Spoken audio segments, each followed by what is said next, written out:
Hi kids, good afternoon parents, chess teachers.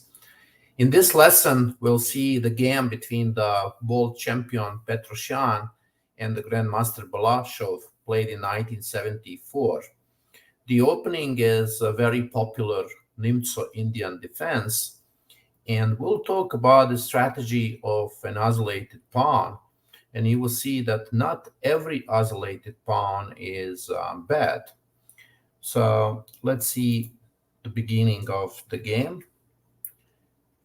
This is called in chess a Nimzo Indian defense, and the move e3 is still the most popular move nowadays. c5, bishop to d3, and we have here already a strategy of an isolated pawn after c takes d4 and pawn takes on d4. Well, what is an isolated pawn? The pawn in the center of the board, not protected with any other pawn. It is clearly weak. And this pawn gets weaker and weaker when you trade the pieces. That means in the endgame, this pawn could really become a target and a problem. What does it mean? White needs to keep more pieces on the board and try to attack the king. The white needs to create a complicated position so that way this pawn is not so important. And let's see what happened in the game. Bishop to e7, rook e1. Of course, you cannot take on d4 the pawn because when the queen takes, there is a discovered check on h7, and then you take the queen on d4. So b6 is played. Of course, black is developing the pieces. a3. This is an important move because it doesn't allow knight to go to b4 and then to d5. So one of the issues with an isolated pawn is this space, d5, in front of the pawn. That pawn is like a stronghold for the black pieces, especially the knights. And that's why the move a3 is played. Bishop b7, bishop c2. Pay attention to this move and this idea of queen d3. And hopefully you can remember this idea, bishop c2, queen d3. That's how you really need to play against this, black strategy of an isolated pawn. So now the white is ready to attack. Well, black played here rook e8. The other move that black could play here is g6. That's a very nice move. Yes, there are some issues with dark colors around the king, but it's not such a big problem, right? It can be handled. Grandmaster Balashov played rook e8, and here now we see that world champion Petrosian decided to push that pawn forward, and that's one of the strategies here that you need to know. Like Grandmaster Petrosian is giving this pawn. At the moment, it's a free pawn, but the white pieces are going to be so active and developed that perhaps that pawn can be recaptured. Knight e4. Well, black is under the pressure because white is about to take on f6 and take the pawn on h7, and that's why knight e4 is played. Now knight takes, and after queen e4, now it's clear that white is not a pawn down anymore, and the attack is very strong. Let's see what's the outcome of this d5 combination. White has a very powerful battery. attacking on h7. White pieces are much better positioned. The file, e-file, is very important here. Bishop on g5, excellent. So it's clear that white has an advantage. Now, if you pay attention to the pawns around the king, well, there's no knight around the king, and the king is not so safe. So you will see the attack was very successful here. g6,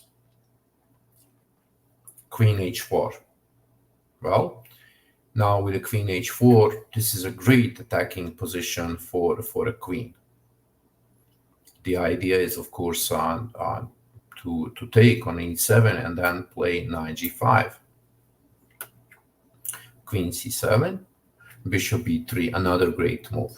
Bishop finished the job on this diagonal, and now it goes to better diagonal, targeting the pawn on f7, right? Much stronger bishop on the diagonal a2, g8.